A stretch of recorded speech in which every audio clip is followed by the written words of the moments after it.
All right, welcome back everybody after the coffee break and also the people on the live stream. So we just had a view on what we want from the workshop and a very big view. And right now we're going to focus a little bit more on specifics. And this segment is called Market Repositioning and Rebranding, but it's as broad as you want to take it. I will do a short introduction, then we'll have three presentations from participants on the subjects on rebranding, on what they're doing. And this is all to feed you a little bit, because after the three presentations, there will be an exercise, and as Maddie said, it will be with the people you already got to know in the previous exercise. And in this exercise, I'm already foreshadowing it a little bit. We will ask you to think about what if COVID, which we just said goodbye to in the previous part. What if it would last another 5 years? That would suck tremendously, but it would also mean that you would have the chance to completely re-envision what you do with your cinema. So it's a little mind game. What if everything is possible because you do have 5 years? Would you rebrand something? Would you add a restaurant that you maybe don't have already? Would you actually quit your restaurant now that you have the chance? Well, that's all coming soon, but first we'll gather some inspiration. And first, some inspiration from outside of our industry. We found a couple of examples of brands that did a quite successful rebranding, repositioning, or whatever. I don't know if all of you are familiar with Old Spice. Maybe the men are. It's an aftershave, and this was what Old Spice. It was very cool in the 50s. But they had a problem. It was actually only found in cupboards of grandparents. But this brand was nearly dying. So 20 years back, they decided we have to do something about our product. And they came up with this. Hello, ladies. Look at your man. Now back to me. Now back at your man. Now back to me. Sadly, he isn't me. But if he stopped using lady-scented body wash and switched to Old Spice, he could smell like he's me. Look down. Back up. Where are you? You're on a boat with the man your man could smell like. What's in your hand? Back at me. I have it. It's an oyster with 2 tickets to that thing you love. Look again. The tickets are now diamonds. Anything is possible when your man smells like Old Spice and not a lady. I'm on a horse. Just add a horse and you'll sell. And actually, for Old Spice, this has been a great success. They've been actually there are many commercials with this man and another man too. Please look it up. They're on YouTube. They're pretty amazing. Well, then an example of a company that's all too familiar to all of us. And this is actually when they first came to market back in the 90s. Are you? Oh yeah. Okay. Yeah.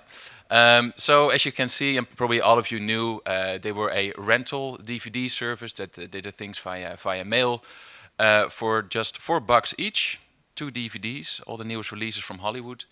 Well, they changed around, and we're not going to talk about the whole story of how they did it, but it's a pretty successful transformation. Another one that's quite familiar to all of you, of course, is Dropbox. It's a fantastic service. We all use it quite a lot, I suppose. But it's also a very boring service. It is files in a folder online, and that's it. But as you all know, they changed around, and they actually went out with ads and really tried to push artists and give a space to artists, and in this way really revitalized their brand. One other example, does any of you know this company? They did change. No?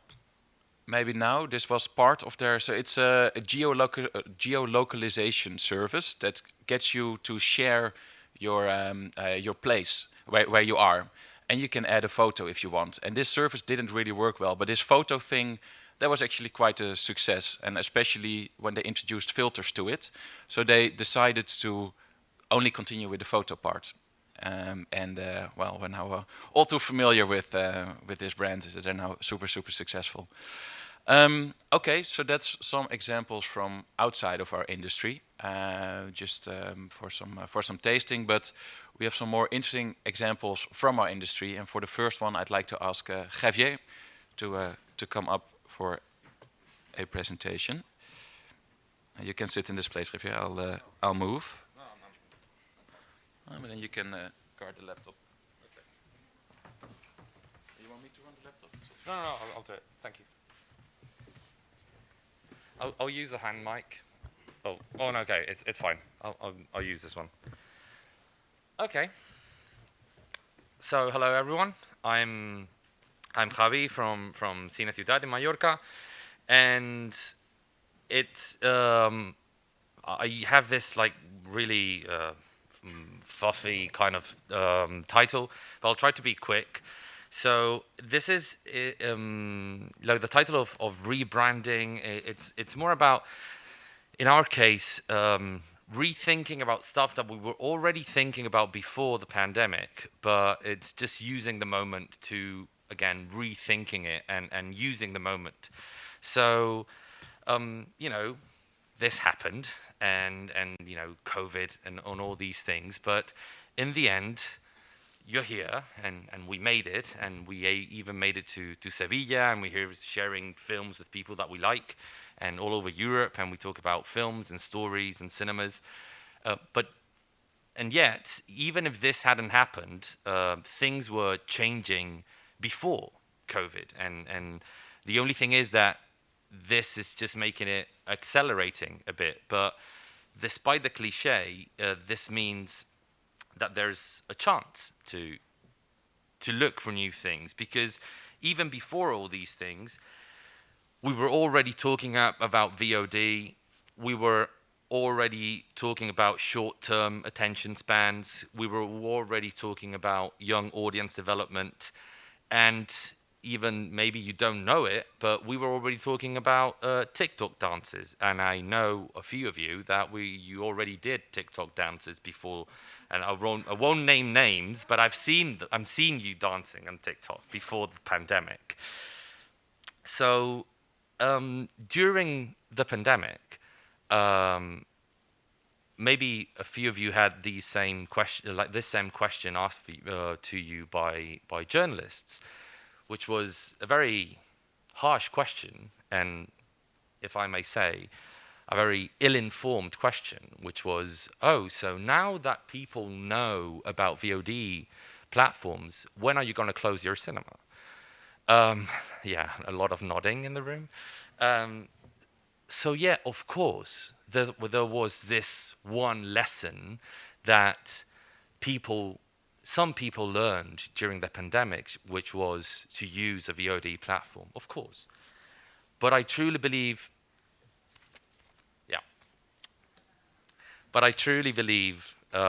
that there are other two lessons that we learned during the pandemic. One of them was the value of curation. And, you know, there's a typical joke that the most watched show on Netflix is the homepage. And now more than ever that we've realized the need and the value of having someone to help us navigate that infinity, that vastness of content. And paraphrasing my beloved Neil Gaiman, you can ask the internet for a good film, but you know, your cinema, and you know, you can ask the internet for a good film and it will give you 100,000 answers, but you can ask your cinema and it will give you the right one. And you know, another lesson that it taught us was about being together. And just to illustrate this, I'll give an anecdote that during the screening of the Year of the Discovery, which in Spanish is called El Año del Descubrimiento, which if you haven't seen it is, in my opinion, the best Spanish film of 2020, is a 3-hour documentary, but is an incredible film.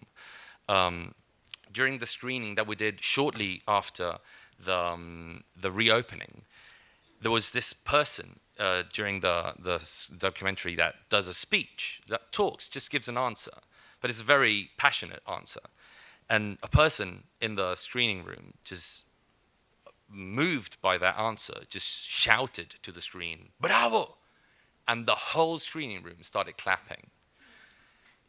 It's a very extreme response, but you can't have that at home, as you all know. So, however, this doesn't mean that we have the excuse to stay the same, you know, and there's this. The ones of you that know me know this anecdote that I always say, that this moment of Indiana Jones where he when in Indiana Jones 3, when he gets lost and he just, you know, comes out of the caves and says, find himself alone and says, oh my God, everyone is alone but me. So the fact that we cinemas have curation and we cinemas have the being together experience doesn't mean that we have to stay the same. But we do have to value those things, because this is another anecdote that shows that cinema can be other things. So we have to fight and find that rebranding. Is that during this pandemic, a person that I know, because she has a little kid, she watched Marriage Story on her phone while sleeping with her little kid, and she just cried her eyes out. So none of us can tell her that's not movie going, that's not cinema. So there has to be something in between. So there is that that moment for us to think about what we could do, and that you know, starts for asking ourselves questions, and that's what we did in Cineciutat. And in that process is asking yourself, okay, so who am I? So what am I? Know who your existing audience is. Know who your potential audience is. Know what they want and what the potential audience may want. Know what's coming and study what's coming. Know what you're going to communicate. And this is very important, which is knowing your strengths, but also knowing your limits. Because you can't do everything all at once. And it links a lot with what I was saying yesterday about not getting frustrated with all those things. And to get there, there's research that you can use, and you know, you can use public research, private research, multi-sector, and I really love the fact that we use examples from other sectors to inspire ourselves. You can use that with other sectors too, just to use research from other sectors too. Use surveys, use Europa Cinemas. Europa Cinemas, you have bags with information. Well, you can use Europa Cinemas website with information that's renewed every 6 months, more or less. Use that to know more about the industry. And listen, get focus groups from your audience. Just talk to people in the ticket booth, as many of you already said before. Listen in the hall, just do that. And make some friends. And in the process, and know your community and talk to them. And that's the process that we did here at Cineciutat in order to rebrand and reposition ourselves. And in that balance of curation and revaluing the fact of a quote or the concept that Cloderic says a lot, which is this concept of cinemas being the last spot for the community to be together in the cities.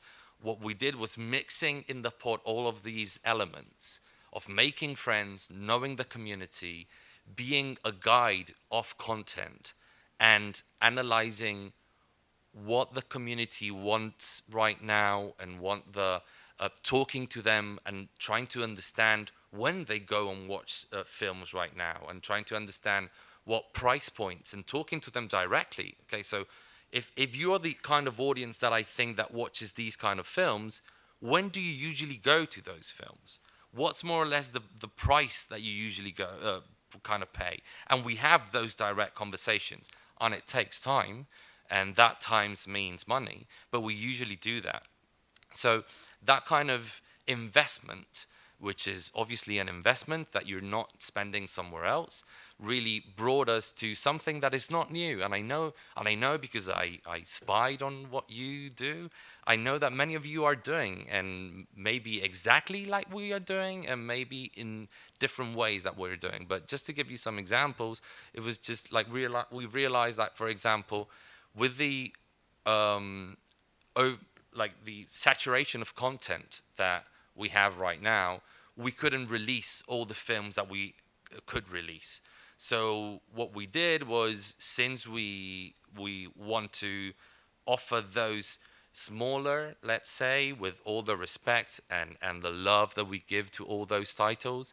But we want to offer to our users and community members all those titles. We said, okay, let's create a spot. We talked to them, we analyzed the community and said, okay, let's create a regular spot in our content. It's called Discovering New Releases. It's a weird translation, but it is what it is. Descubriendo cine de estreno. It's the translation from the Catalan original title. And we'll usually do it every first and third week of the month. Usually do it on a Friday, Sunday, and Tuesday. And, and we'll have this kind of poster. And we get that kind of idea in the communication of in our brand, and the people just started to get used to it during this year. And we saw how the numbers kept growing in that sense, and people just started getting used to that Descobrind Cinema de Estrena, which is the Catalan pronunciation. Then, for example, we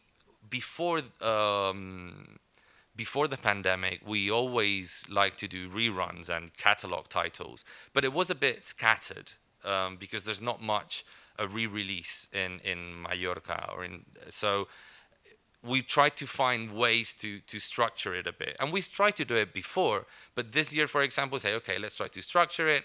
And again, I know that many of you do it, but this year, for example, we did, okay, let's do a program called 2001 Now That It's Been 20 Years, which is a wink to a song from a very famous Spanish singer-songwriter called Joan Manuel Serrat. And again, as you can see, we get a very specific design content, which is a wink to the original iPod, which is 20 years old this year. So there was a study of the design and all that stuff, and we just created this, which usually happened on the first week of the month. And so we really made an effort to create a brand that was easily recognized and a slot in the calendar that was linked to those potential users within the program.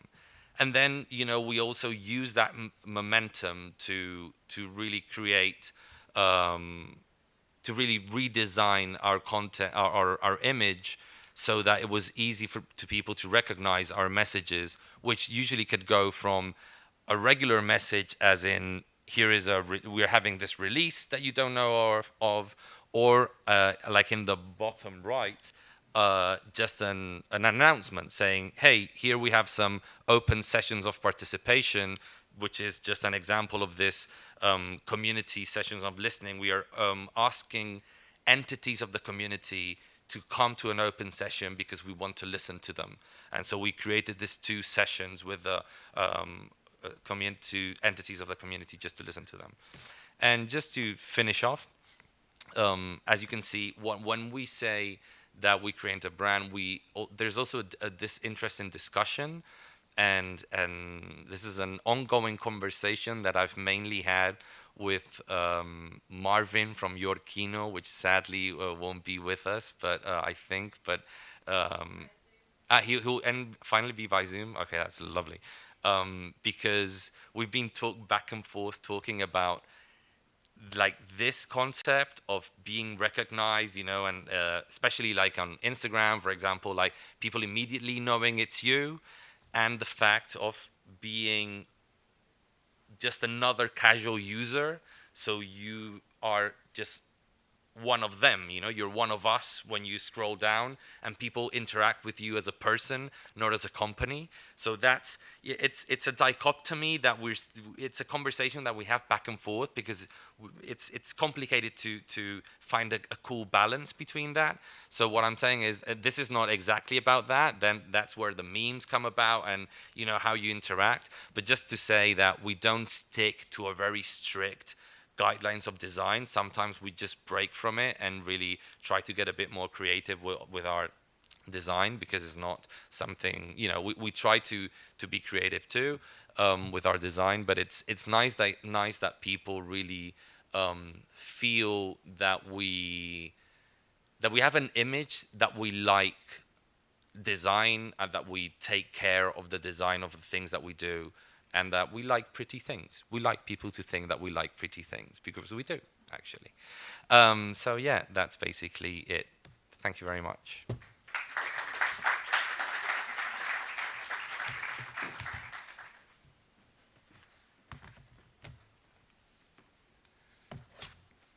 Thank you. All right. Thanks, Javier. Very inspiring.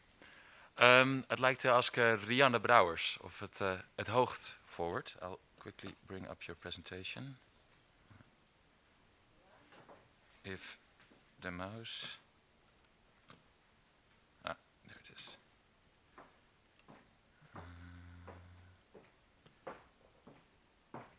There you go.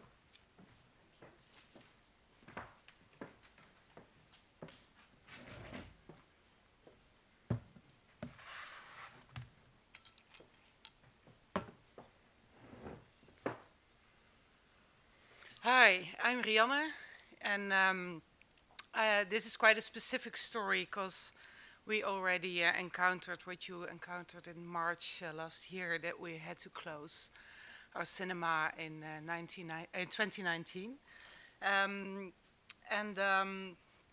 Let me get my text.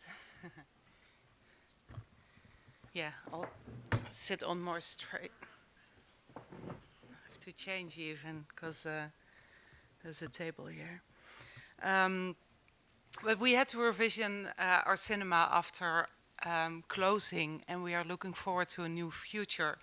So I'll start with how we looked. This was an old building built partly in the 17th century and partly rebuilt in the 1970s. We had, you can read it, 3 screens. We were, I call it a hardcore art house cinema with especially artistic movies, documentaries, and films that aren't played in other cinemas in Utrecht at least. So these some movies were only to be seen on like 3 or 4 places in Holland. There would always be screens in het Hoogt, Filmtheater het Hoogt. And you can see this is our branding we had.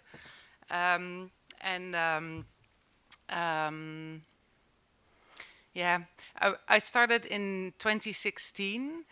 And our main goal was then, we knew we had to get out of our old location. The owner of the building wanted to reconstruct it, partly apartments, partly sell the building. And my main aim was to find a new location, which is quite hard when you're looking for extra space for education, when you're looking for an extra screening room, when you want to be accessible for different kinds of people, because we didn't have any elevators in our old building. It was really hot in summer, really cold in winter. And so we wanted to go to a new location, only we didn't want to close before we found a new one. Our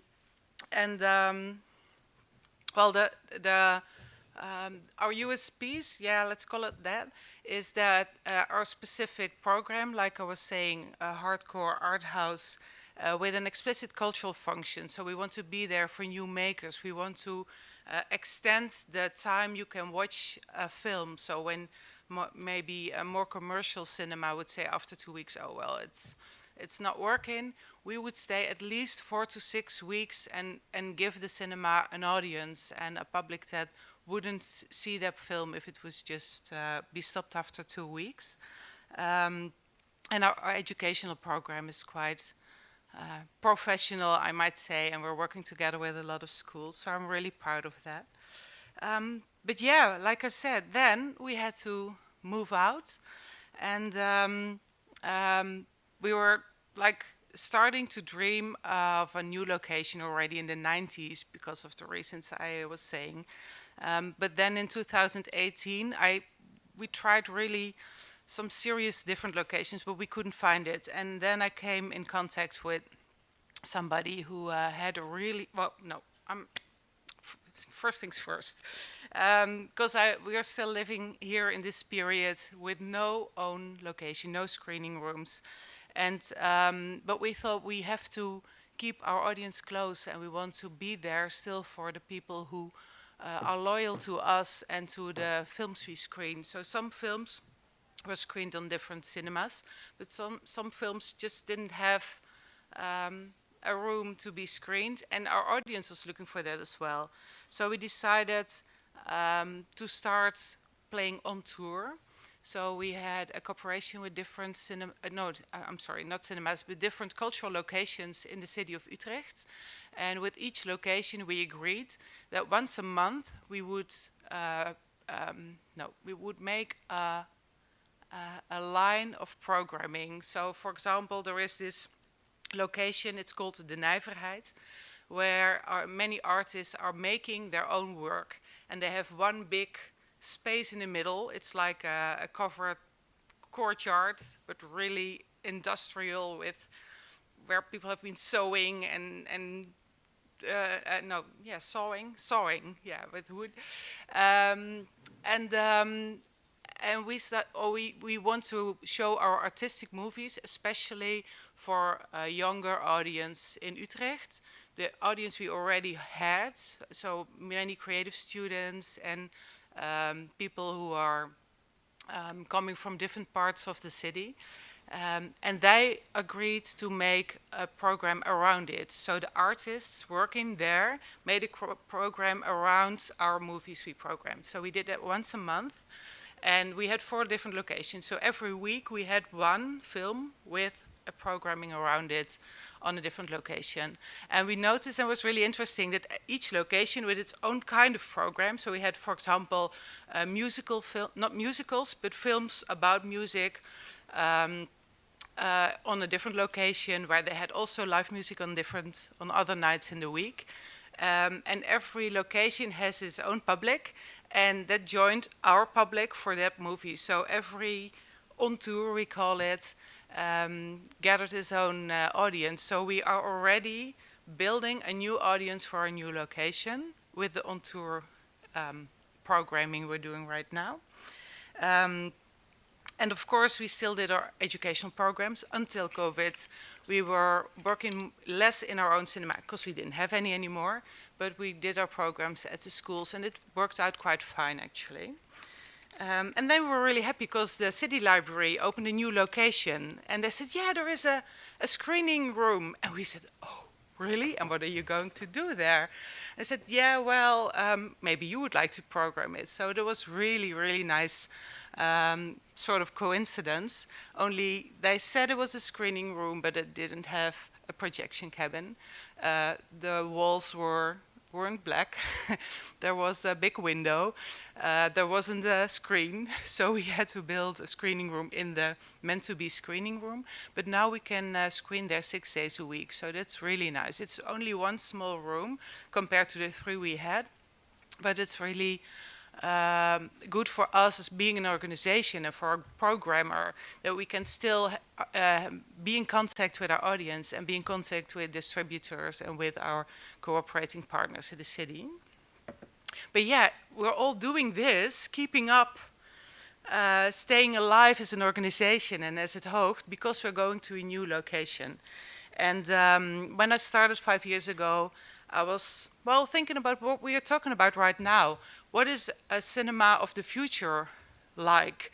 And if we're going to a new location, what do we need? Do we need more screening rooms? Or, and I found out that there are actually 3 things that should be the core of who we want to be in the next future. This is a bit of the feeling we would like to have on our new location, but I think I already said a lot that I wanted to say with this. Yeah. The first one is, of course, is watching. Oh, I'm only looking at my own. Yeah, oh, this is really stupid. Well, this is what we were on tour. So you can see we did a lot of education and the different kinds of locations we were screening. We also did an outdoor heritage site screen festival, which was really nice but really expensive. And yeah, unlike in Rotterdam, half of the time we had rain, so we decided to don't do that anymore because it's just too expensive per ticket. But it was really nice because we programmed on the specific side, specific movies like Palace of the Royal Family, and we had Phantom Thread there. So the atmosphere was really nice. But then this is the atmosphere of our future location. And when I'm looking, yeah, I know. Yeah, I already said yesterday. Watershed is really an inspiration when thinking about how we want to be our position in Utrecht.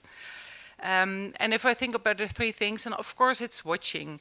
Of course it is inspiring people with films and have our special program that we had extended to a broader audience. So that means that on the one hand we want to show even more artistic films and young professionals that just graduated from their education, or can be they don't need especially the education, but we want to.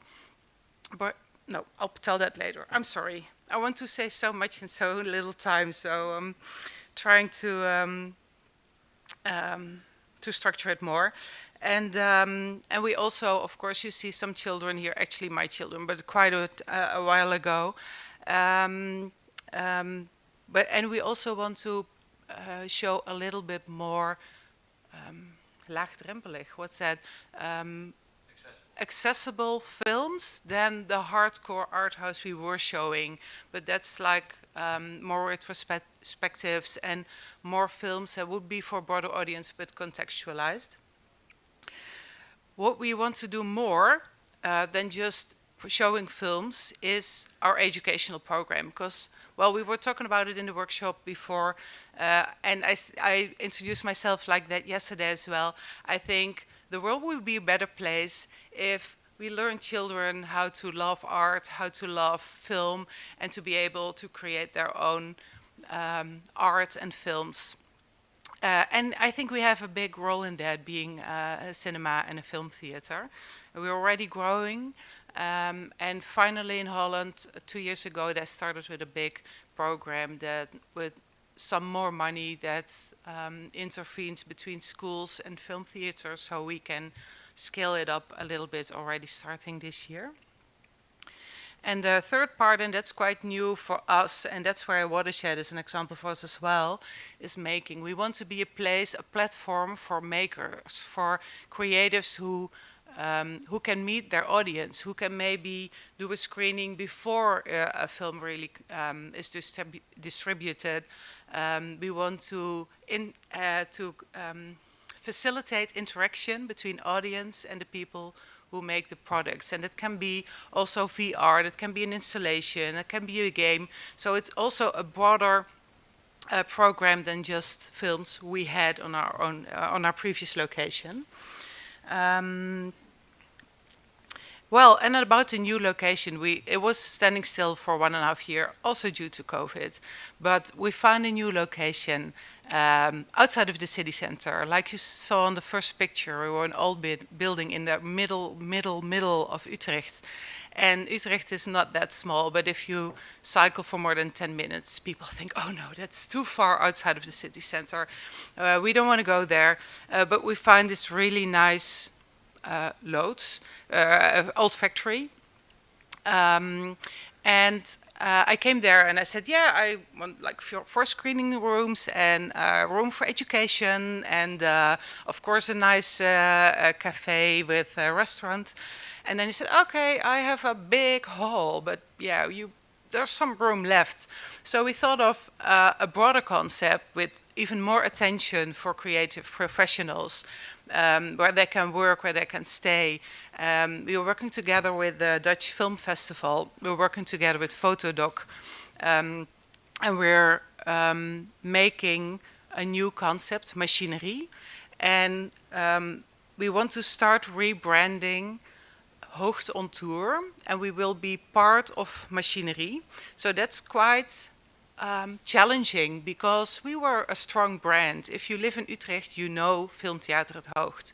If you live in Utrecht, you haven't heard of the machinery, only maybe if you're a professional and working with us already.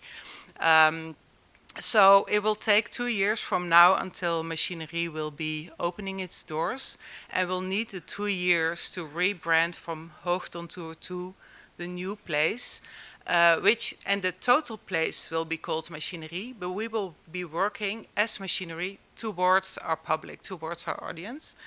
Yeah, and I forgot, because we already are developing the brand.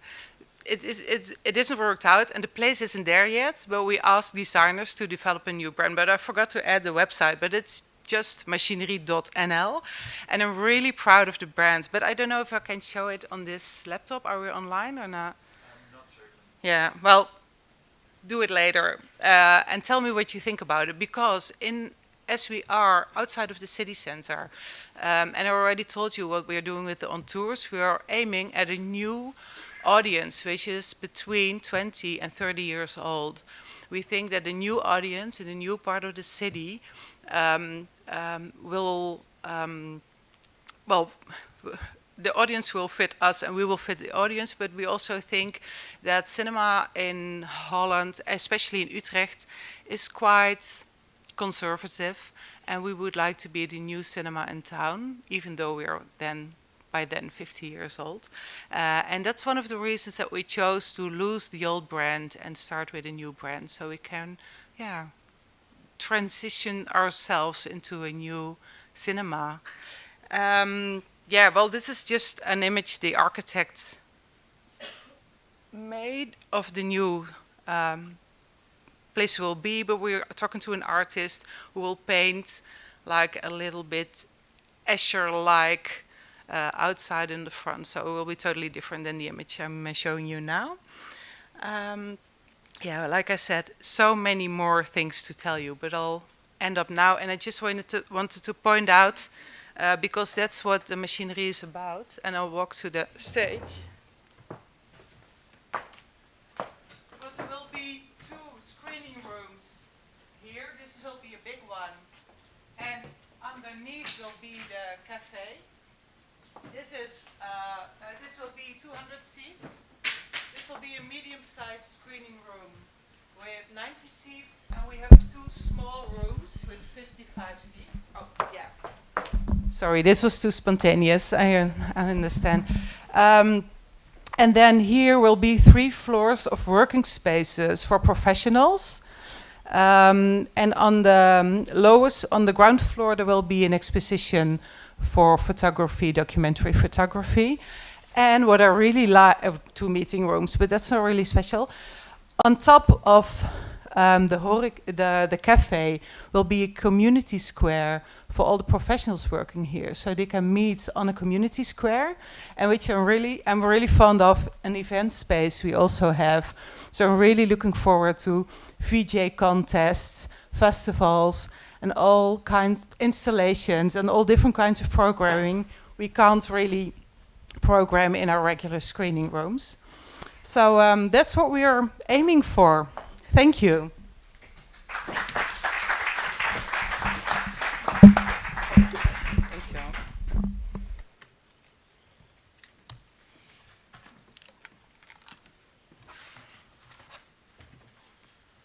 Right. Thanks a lot, Rianne, for envisioning a cinema how it could be in 5 years. I would like to ask Tess of Le Film de Losange, because as a sales agent, you have to rebrand and reposition all the time for all the movies you're bringing out. And Tess will tell us a little bit more about that. I don't know what it is with this mouse. Can you see that?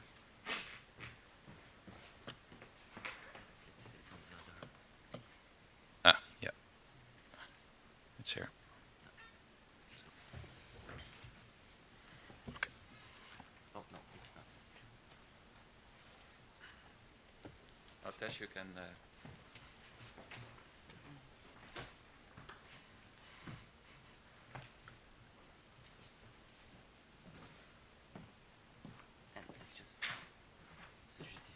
Ok, merci.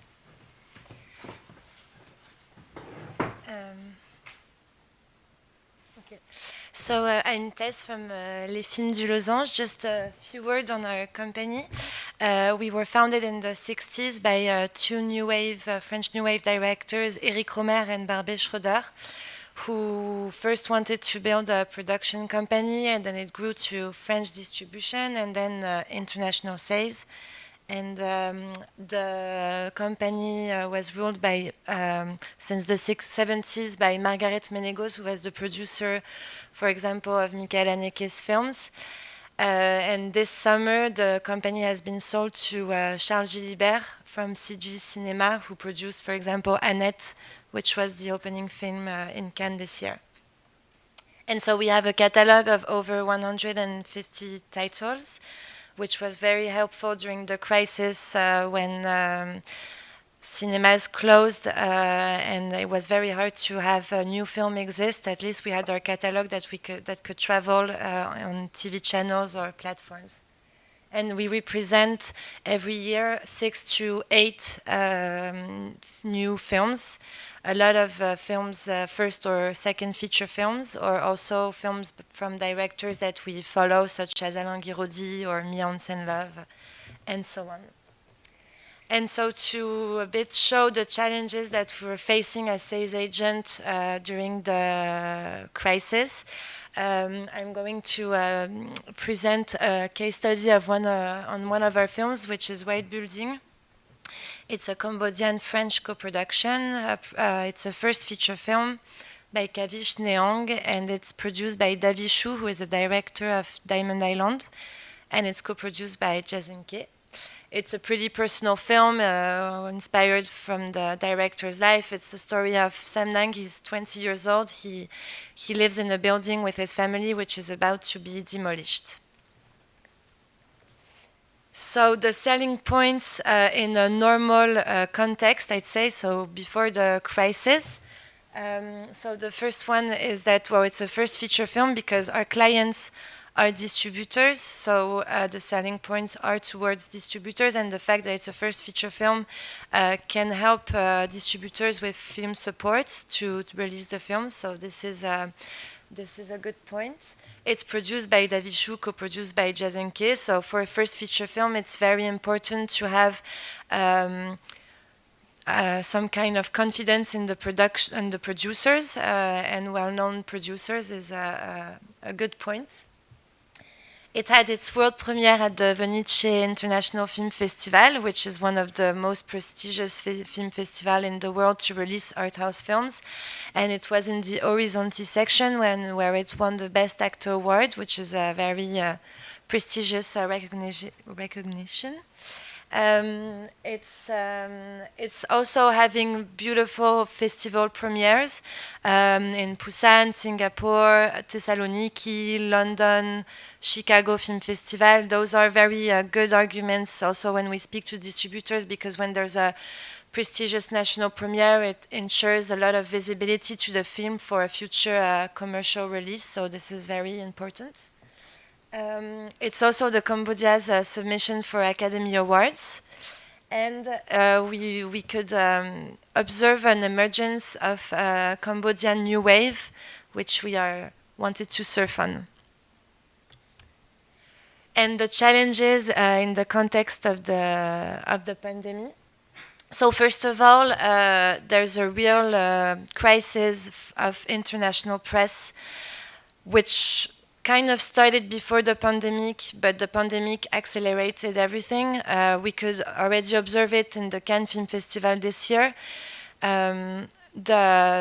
The films which were at Un Certain Regard were very poorly reviewed by the trades. Only big films with cast and director and well-known directors were reviewed, but usually this section is always covered by all of the trades, international press, and this year there was a lack of reviews because, well, the trades don't send as many journalists as they used to, so they only cover the competition. And we could also observe this in the Horizonte section of Venice, which is kind of the equivalent of Un Certain Regard in Cannes. And when you don't have international press covering your films for art house films, especially when it's first feature films, it's very hard to offer visibility to the film, and it's also hard to give confidence in the distributors that the film will have a visibility in their countries and that the press will cover good reviews on the film. So this is a real challenge for us. And also, well, international physical markets are mostly going online or in hybrid versions. The film was at the Busan International Film Festival, where it had its Korean premiere. And at this film festival, there's normally a physical market, which is called the ACFM, which is at the same time than the festival. It's one of the most important Asian markets, and it's a moment when we meet distributors from Asia and we show them in physical market screenings the films. So when we have a film in selection, it's a huge opportunity to offer visibility in this region.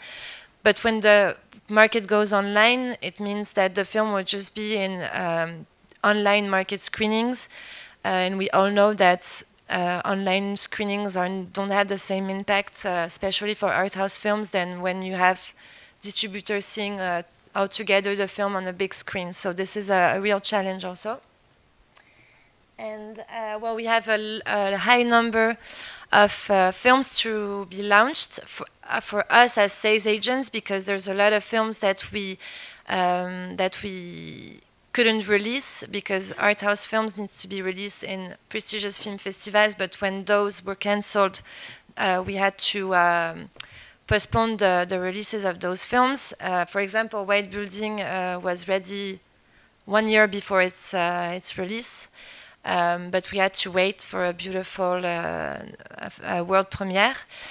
So this is, for us as sales agents, we have a lot of films in our lineups, and for distributors, it's the same situations because cinema closed and distributors had to postpone the release. And also when cinema reopens, the market was still low, so some distributors made the choice to still wait to release their films. So it's very complicated. There's a limited space for them to acquire new completed films. They're more looking for films in production or in post-production. So this is also complicated. And well, it was a strength in a normal time, the fact that it's a first feature film, but it's also a challenge, especially nowadays, because as I said, for example, the crisis of the press, when you don't have a cast and you don't have a well-known director, it's very hard to get coverage and it's very hard to get visibility, and distributors are more afraid to take risks in this period on films with not a known cast or director. And so what we decided to do, and what was our only option to offer visibility to our film in such a context, was social medias. Us as sales agents, before we were very poor on social medias because we were doing B2B, and we thought that social medias was more for B2C. But then we started to understand that in a world when most things were going online, well, we had to communicate online and going through social medias. So we worked with an agency, which is called L'Aventura, and is specialized in social medias for international sales and also local distribution. And we created with them, but also with the producer and director, a campaign on Instagram and Facebook where we created those 6 very short teasers and also some visuals to announce the selection of the film in Venice, to announce the award, to announce the Academy Award submissions. And so we made the cast and the director participate to this campaign. And when we were thinking about this campaign, we were not only thinking B2B, but also B2C, because it's a package that we want to make available for distributors, but also after for cinemas to communicate on the film and to adapt in their countries the content. And so in terms of results, it's a bit early to have final results, but we just announced the sale of the film in the US, which was our main goal because the film is an Academy Award submission, so we needed to have a US distributor on board for the campaign. We also signed with an Indonesian distributor, but today it's the only all rights distributors we confirmed. And as it's very complicated for distributors to go on board on completed films, and especially on first feature films with no cast, our solution, even if it wasn't our priority, is that we're in discussion with a worldwide platform specialized in art house films. And today it's the only way to make those kind of film exist, and